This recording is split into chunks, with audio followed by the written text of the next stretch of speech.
So some students would become expert in Dhanurvidya, some student would become expert in Ayurveda, some students would become expert in Jyoti Shastra.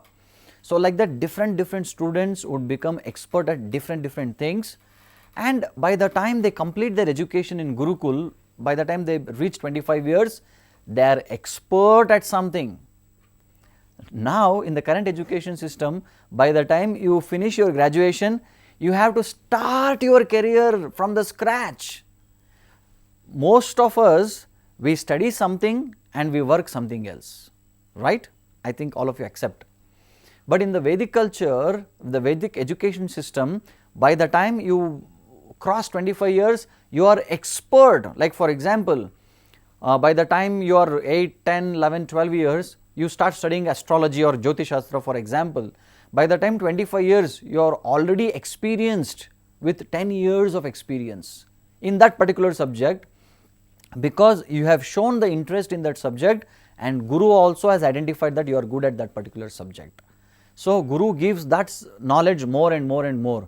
So by the time 25 years, you are expert at Jyotisha, or you are expert at Dhanurvidya, or you are expert at painting, you are expert at dancing. You have experience of 10 years.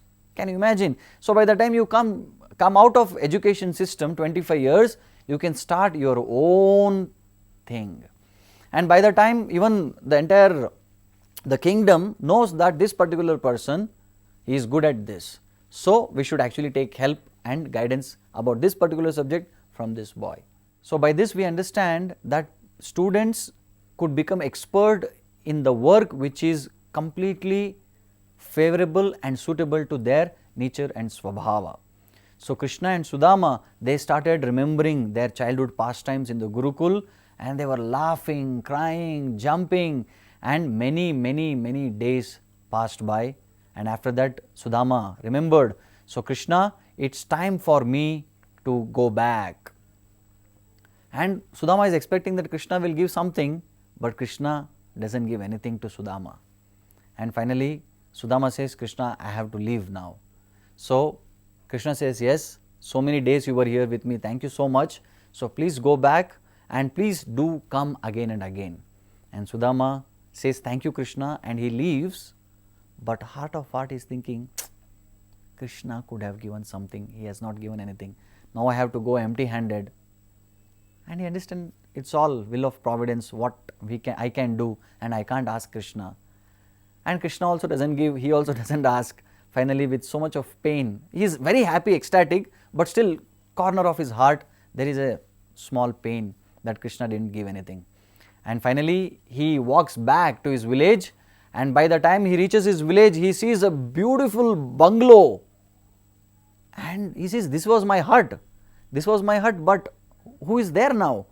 Then wife comes with lot of beautiful dress, jewelry, and children, they come up with, Papa, now we have got a beautiful bungalow, we have got dress, wonderful dresses, we have got lot of food, grains, everything.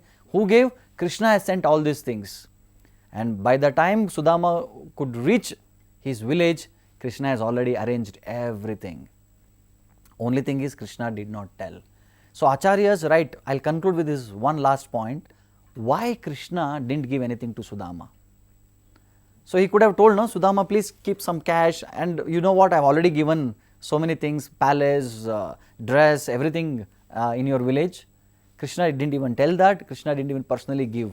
Why Krishna did that? So Acharyas say, because Krishna thought Sudama has given his heart, he has given so much of love and devotion to me, and I can't reciprocate. Even if I give Swarga to Sudama, it is not equal to the love and devotion what Sudama has given to me. So Krishna was embarrassed to give anything in return to Sudama's love and devotion. So because of this reason, Krishna didn't tell anything. But finally, when Sudama reached his village, he got everything. So that is the beauty of God or the great person. So the great people always do things without telling anyone. So these are the beautiful and wonderful lessons we can learn from the story of Krishna Sudama. Thank you very much.